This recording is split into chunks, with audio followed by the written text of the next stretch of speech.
Hello and good afternoon, and welcome to Speaking the Truth About Money with Martin Cowart and Joy the Wise Woman. And today I have a very special guest for you, Amadeo Aram.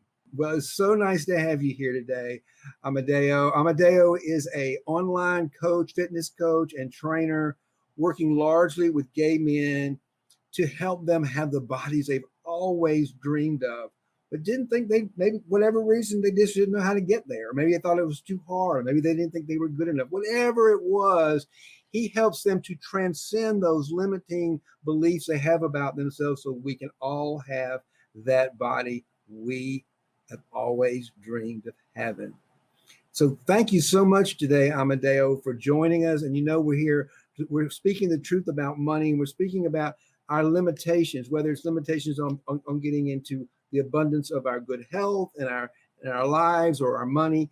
It's really all about moving into that abundance mindset, knowing we have all the resources we have within us to create that life we want to have, which includes money, success, and that body we've always dreamed of. We can all have it. Yes, we can have it all if we just open our hearts to their desires.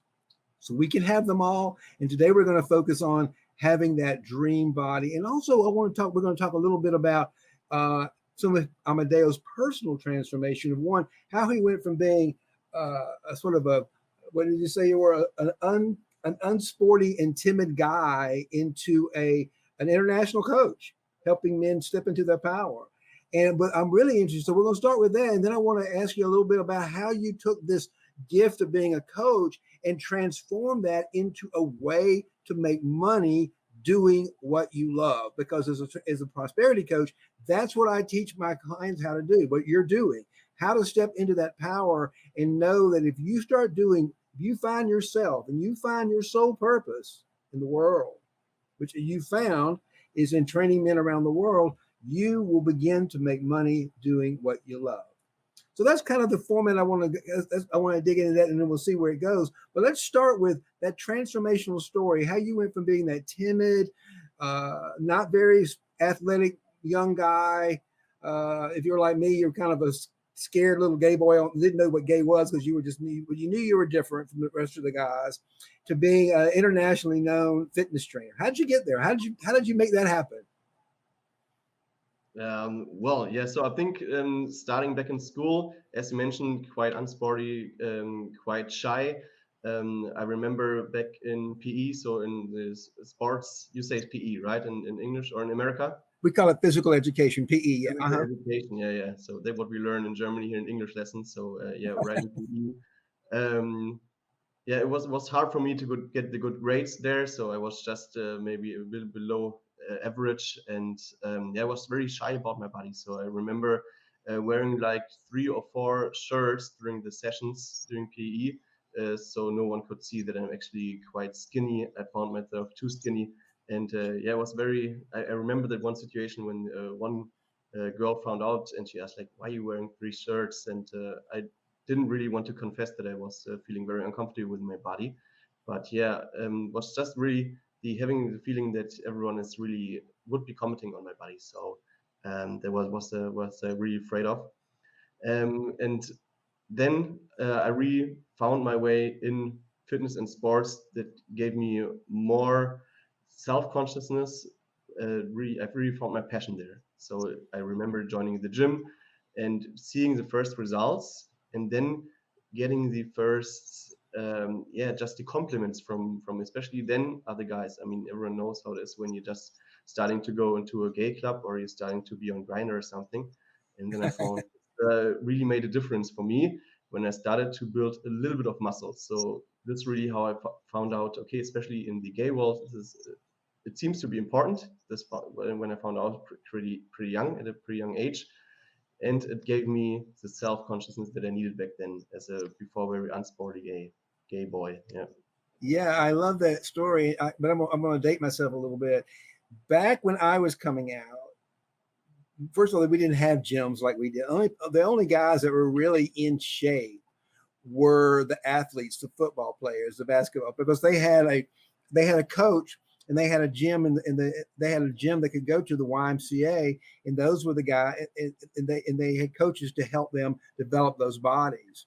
And I remember when I first moved to New York City, I was 25. This was in the early 80s. And there was this place called, in my neighborhood, it was the Sheridan Square, and it was called the Gay Gym.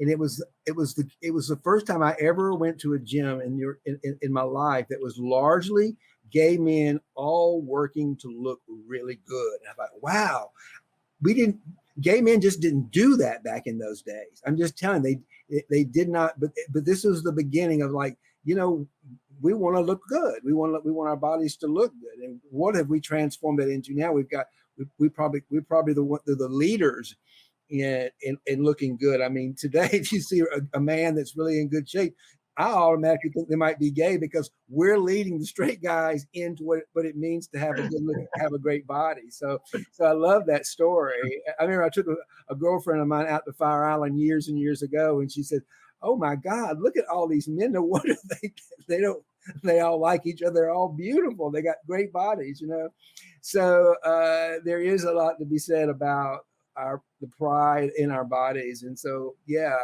and I like you, I went through that in junior high school, and I'd be kind of shamed, and I was so skinny that I didn't, and I only thought that you had to be an athlete in order to look good. So you have pushed through those limitations, and I love that part of your story. So then, what made you think, and how did you go from just doing it for yourself to look good and feel good about yourself, and be attractive and have good health, to seeing that this could become something that actually could become a moneymaker for you, and it's kind of your life calling, if you will. How did you get to that space? So after finishing high school, I really wasn't sure what I would do in my life, what I should study, or what my profession would be. And then I decided to just go abroad. So I actually went to Miami Beach. So I worked there as an au pair. So that's just the concept of taking care of children in a family. Yeah, so you're having like a host mom, host dad, and you're just there, some kind of a nanny. And yes, I did this in Miami Beach, and actually I spent the time with a very sporty family. Yeah, so the host dad, who was not living there anymore, he was a very famous German tennis player. Yeah, back then he was maybe the most famous German tennis player here. And I saw how sporty the whole family was, and all the surroundings, the whole community. So I actually got myself a first time a personal trainer there in Miami Beach, and I saw that this is something that can really help the people. Yeah, so this is something that, first of all, can help me to earn money. So this is something actually that, gets me food on the table. And on the other hand, I can really change life with it. And when coming back to Germany, I made the decision then that I would like to study sports science. And from there on, I went my path to becoming a professional coach and personal trainer. Wow, and that's exactly the story and the idea and the concept and the truth that I talk about as a mindset coach, as a prosperity mindset coach and spiritual teacher, and is that when we let go of, like often, and many people do. I'm glad you seem like you found your way kind of early in life, but a lot of us, particularly here in America, we're going after the dollar. We go out, we pursue careers and jobs that we don't really feel that are calling us. But I mean, like I became an accountant. I'm the worst accountant in the world, and became a CPA. And it was because the only reason why I did that was because I thought they made a lot of money, and I thought they were respected, and I thought they were important, and I thought it would make me prestigious, and I thought it would give me something over everybody else, and make me make a lot of money. I didn't care two flips about being an accountant. And but I'm glad I did it because it was part of my journey. But the reality is, we spend a lot of time in the world doing things we don't really like in the pursuit of money and fame and all kinds of things that we want. But it is a pursuit of importance. We want to feel important in the world and valued.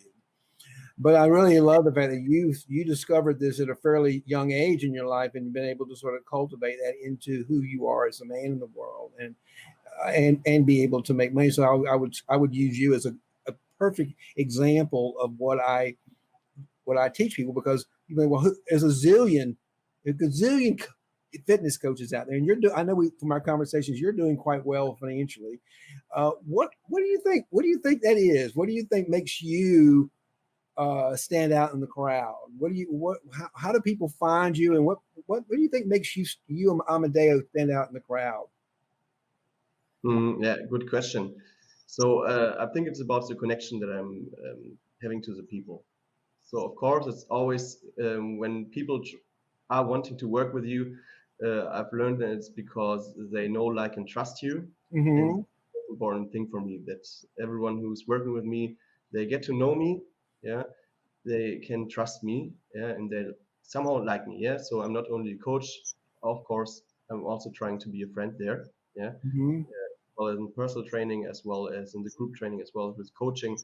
And I think I found out personally this is something that distinguished me from some other coaches, that it's just really this connection that I'm trying to develop with people. Yeah, and that's how we met, because it is that human connection, and it's that human connection of sharing our story. And that's why I wanted to hear your story, because all of us, particularly most of us, not all of us, but so many of us gay men who you work with, we all can identify with that story of being that skinny kid on the playground, or the kid that always got picked last to be on the football team, who didn't feel like they were not one of the normal guys, one of the athletes who were the stars of the world. And so to be able to, that's what makes, I think, makes you so relatable, because it's like you started with the fact that I was, and you wrote that when you responded to us. So I think that is what says, oh yeah, he's a guy just like me. He was a scared boy on a playground one day who didn't. Then he discovered, wow, I got something powerful in me, and you learned it, and you brought that into life. And I think that is what makes you unique, and that is what attracts people to you. Certainly, what attracts me to you as well. Yes, thank you. Yeah, 100%.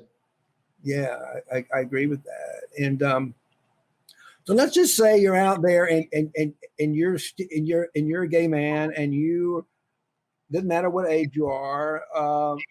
Maybe you're an older gay man, and you've never really felt like, you're still stuck in that belief system you had when you were a little boy. Let's just play some games here.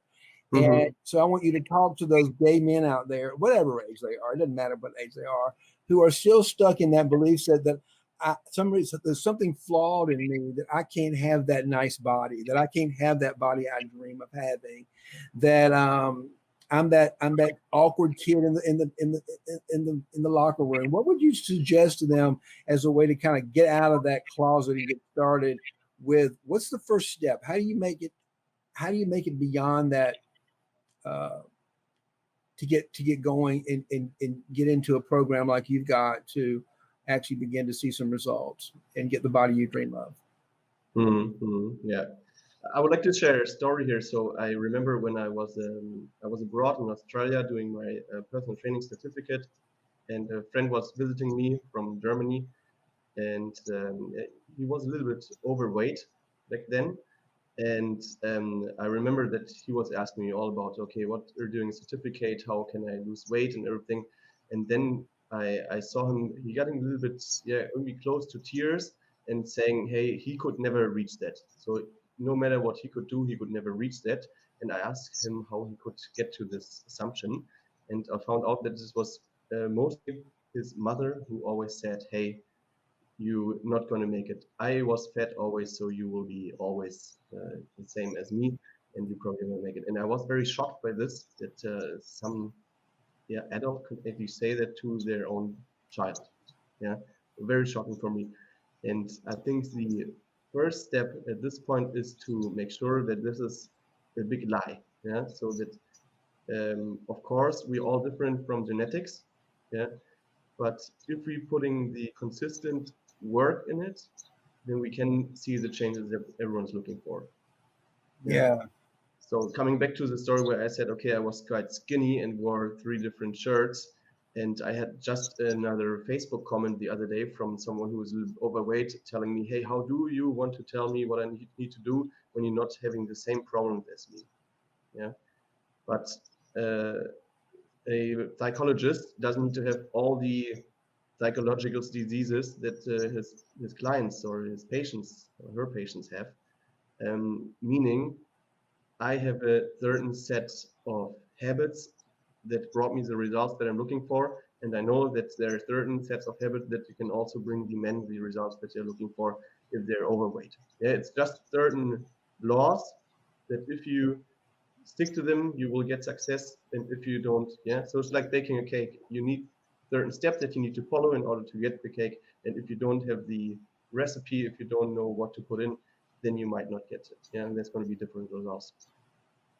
Yeah, I love that. What about mindset? What about how what about shifts in mindset? How do we get that shift in mindset? I know that for me it does money coaching, prosperity coaching. It's all about, for me it's like getting it's like when we begin to include the heart space, when we begin to include the part of ourselves that loves ourselves, that's creative, intuitive, when I begin to include that in as the mindset, when I actually lean more into that heart space to guide me, how do you talk to me a little bit about uh, mindset for getting that body of your dreams? How do you have that? How do you help your clients shift that mindset? So as just mentioned already, it's all about this feeling of being capable of doing something. Yeah. So I already learned back then in psychology class as I minored in psychology that it's very important that you have the feeling of being able to do something. So if we are thinking that we're not able to do something, we're not even going to start. Yeah. Mm-hmm. And once you give someone the feeling that they can really reach it, yeah, then they will put in the effort and they will get the results that they want. Yeah. So for me, it's first of all very important that they know they can do it, and secondly that they believe in the things that we talk to, that we agree on. So every new task that they're getting, I'm wanting them to know that they believe what they do. Yeah, I'm always asking, hey, do you believe in this? Because only if you believe that it's going to get results, the chances are that you're going to do it. Yeah. And then, of And course, in the program itself, I will start working with them something like affirmation, incantations, which of course have another influence on the mindsets. I love that. And you said something in the first way. You talked about begin to feel their way into it. What does it feel like to have a good body? You know, at first we start with our mind, but then we start to think, what is it feeling like? I know when I'm in better shape. And I was telling you earlier, I just when I attended your class a few weeks ago that you did on a Monday morning, it triggered me back into yoga. And I'll tell you why. Because when I did your class, I had forgotten how good it feels to exercise. My mind was telling me, "Oh, it's going to feel bad. You haven't been exercising in a long time, and you're going to be stiff, and you're going to be." But when I did it with you, when I actually experienced it that morning with you, I felt good. My body felt good to have things going, have blood rushing through it, and exercising the muscles, and so that triggered me to get back into my yoga practice, and I do it now from a place of feeling. I feel my way into a healthier body and a more active body. Tell me a little bit about that. About that feel. I tell people to feel. If you want to be a $1 million producer in your business, you want to have $1 million business. Move into what it feels like to live in that abundance. To live. What does it feel like to run a 7-figure enterprise? And if you can feel your way into it, all of a sudden you can begin to create it, because that's how we create. We create from our feelings, if you will, our emotional attachment. I'd like to hear a little bit, you elaborate a little bit more on that part about feeling your way into that dream body. Mm-hmm. Yeah, so there are two things that come to my mind right away. So first of all, of course, the word emotion comes from motion. Yeah, so Mm-hmm. we can trigger or we can always change our emotions by starting to move.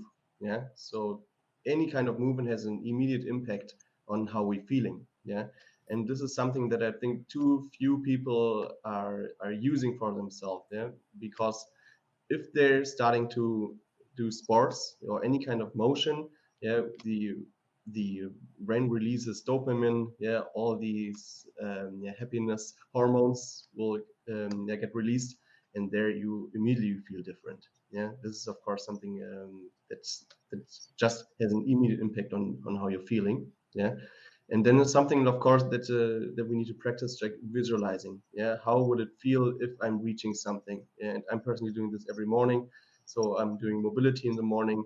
I'm starting my meditation with a little breathing, and then I start also to do just my visualizing exercises, where I visualize how things are and how would that feel for me.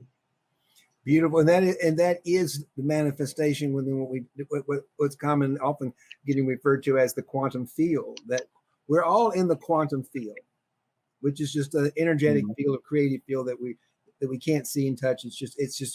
That's infinite intelligence. You can call it presence, the power of now, or whatever new terminology you wanted. So what you just described to me was your morning practice of getting yourself into that alignment with this higher level of intelligence that's really running the universe, that creative presence. Am I did I capture that? I'm just trying to take what you said, which I heard, which I think is powerful, and try to interpret it in a way that is a little different language that might help some people. Did I get that right? Yes, that's correct.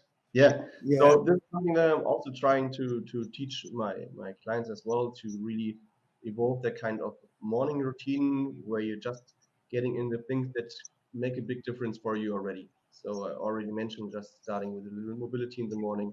If you're starting to with your grateful practice in the morning, meditation, visualizing, affirmations, all these kind of journaling, something that you pick that is helpful for you, and you just do it right away in the morning, because then it's quiet and you habit stacking here. So you already know it's going to happen at the same time of the day, always after brushing your teeth or whatever. Yeah, and this is something that I found is the most helpful thing if you're starting to, if you want to build habits, that you're starting to connect the habit that you want to build to an already existing habit. That is beautifully articulated, my friend. I love that.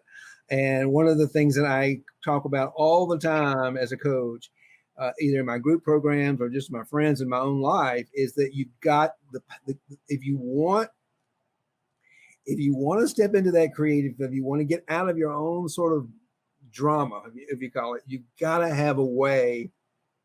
I call it a morning power hour, and you just described all the components that need to be there. It includes, for me, I'll tell you what I get up in the morning, and when I wake up in the morning, I call it vultures on the bedpost. It's all this noise in my head attacking me for some reason. You're not good enough. You're not smart enough. You blah, blah, blah. It's and I'm like, shh, quiet. And I love coffee, so I come down. I make myself a really wonderful cup of coffee.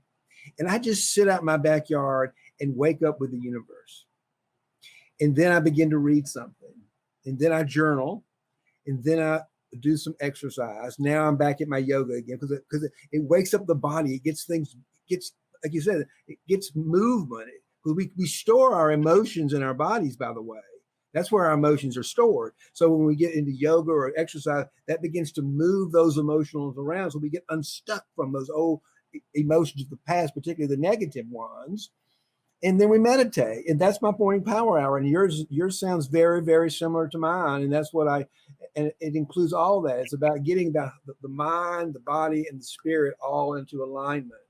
And yours is your expertise is around the body part, but you also include the spiritual and the mind part. That's beautiful, man. But I think the physical part should always come first. So if someone can make it somehow in the morning to get out of bed and start moving, that's the first thing.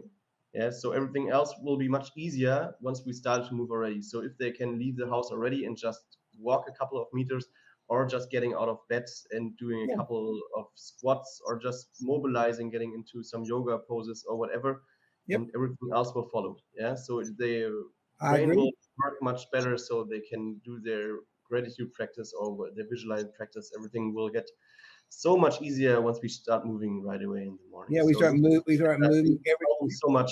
Yeah. Yeah, we start moving those emotions. So I want to just kind of touch on something a little that I told you I started experimenting with a little going. And I know this is a little fresh, but as a spiritual teacher and as someone who in that morning practice, the whole purpose of that practice for me is to get into bring that divine presence into presence. It's always there. That quantum creative field that we're living in, that we can't see and touch. We're always living in it. We wouldn't be alive if we weren't. It is the spark of life within us. And so for me, what I've been doing is I've been playing this game called, as you know, my avatar's name is Joy the Wise Woman. That is what I've given the name to that divine presence within myself. Martin is the human, and I would say Joy the Wise Woman is the divine presence. So I've been playing this game called What Do You Want to Do Today, Joy? What do you want to do? What do you want to do in your exercise program today? I want to, and she'll say, I want to do 30 minutes of yoga. Great. And so I as the human surrendered to the divine's guidance, because I know she's going to guide me in the right direction. And then she'll say, okay, I want to do this routine, and I want to do 10 of them. I want to do 10 push-ups. I want to do 5 regular ones, and I want to do 5. This morning. I did this morning. I want to do 5. I want to do 10 push-ups. I want to do 5 full push-ups, and I want to do 5 half push-ups. And I say, yes, Joy. And I do it from a place of love. And it's amazing what has transformed in me in just a week of playing this game of what do you want to do, Joy? What do you want to do, divine presence? And let her make the decision. And then I'm wanting to do it from a place of love as Martin. Does that make any sense to you? Mm-hmm. Yes, 100%. Yeah. Anything else that you want to say about that? Is like really connecting that divine part of ourselves to our morning exercise practice is what I'm alluding to here. Perfect. That sounds like a totally new perspective to me because I've never tried it like this. But it's a great inspiration that I could try as well, because I've never really looked into my divine avatar there, who is talking to me from spiritual. But it's really using my spiritual guide to help me align my body with the spiritual, the part of the world, that creative part of the universe we can't see. Mm-hmm. It's like saying, okay, I want my body to be in alignment with you. And Joy saying, okay, well, this is what you're going to do. I'm willing to let you guide me into the process, and I'm going to do what you tell me for the next 30 minutes because that's how long you want to do it. And at the end, I was like, wow, God, that was fun. I really felt good. Just wanted to share that with you. Just something you might want to play around with. And so we got a few more minutes here. What would you want to say to anybody? And I want to first give you a chance to let people know how to get in touch with you. But just what would you tell people? Give one more piece of advice to anybody out there who's a little afraid, a little timid, who to get involved in any kind of physical exercise because they feel like it's just too big, it's just too much. I can't do it. I'm too late. It's too late in life. Thing that's really helped me the last 1 or 2 years, also not only with my body but also with my business, is imperfect action. Yeah.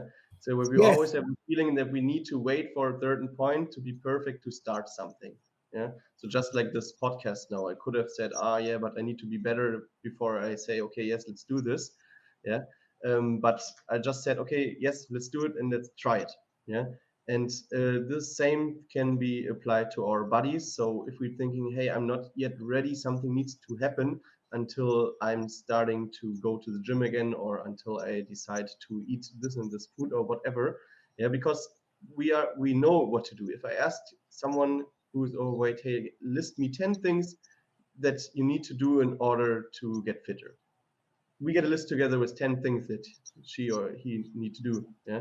But it's about doing it. And then the imperfect action, just doing it in rather consistent little steps than trying to do everything at the same time, but starting with a little bit and then just doing it over and over again. And this will get you the results. I'm a big believer in, and that's exactly how to do anything, imperfect action.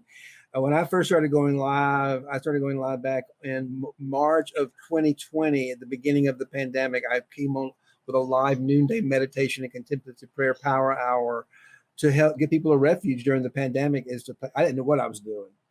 And I didn't know what StreamYard was. I didn't know how to go live. And I was like, well, just like you said, imperfect action. And I go back and look at some of the videos, and boy, were they raw.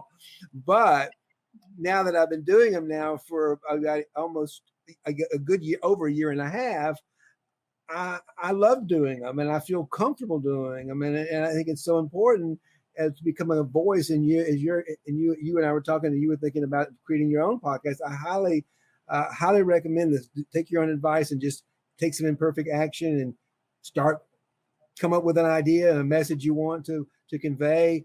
Because I'll tell you something about podcasting in our new world of marketing is it's the way we market and brand ourselves. And I want to tell this to you and to the world as we move into this abundance economy that we're moving into, away from that old scarcity mindset. We're moving into the fifth dimension where there's an abundance economy.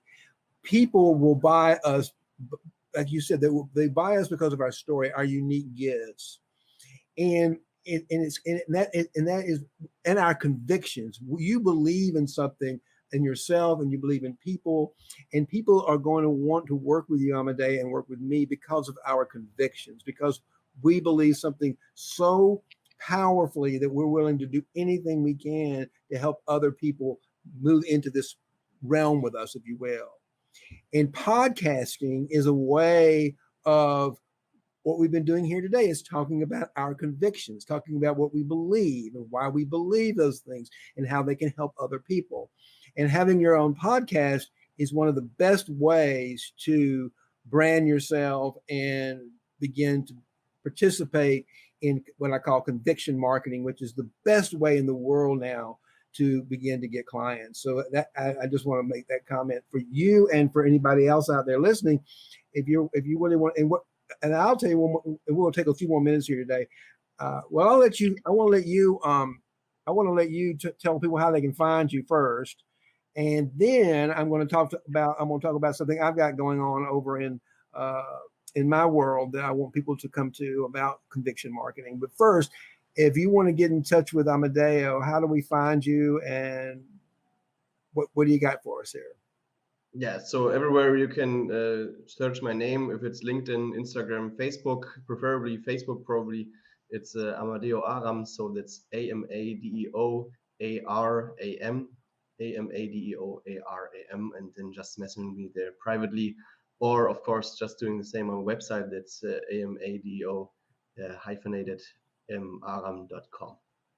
Well, I'm going to highly recommend anybody listening that they take you up on that offer and just meet and have a conversation with you, because you're such a beautiful and loving man that if you have any reservations about wanting to get in shape, Amadeo will lovingly guide you past them. Okay, so yeah, go out and give him a call and get in touch with him. You'll be really glad you did, because he's just a beautiful, beautiful man. And I want to tell the world a little bit about something I've got going on. I'm running a 21-day challenge with a friend of mine, another business coach over in the United Kingdom named David Harborn. And it's a 21-day challenge to tame your imposter syndrome by becoming a master storyteller online.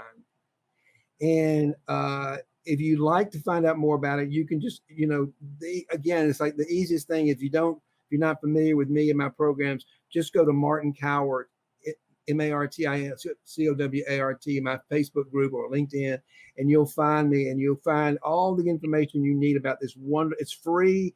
It's 21 days of really the 21. We don't go live with you every day for 21 days. You will have a 20 assignment every day for 21 days. That will, at the end of the 21 days, you will become a master storyteller online.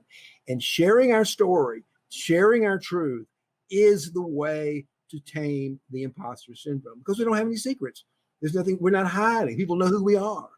So the imposter syndrome just sort of dissolves and becomes our biggest ally. So if you're interested in that, I would highly recommend.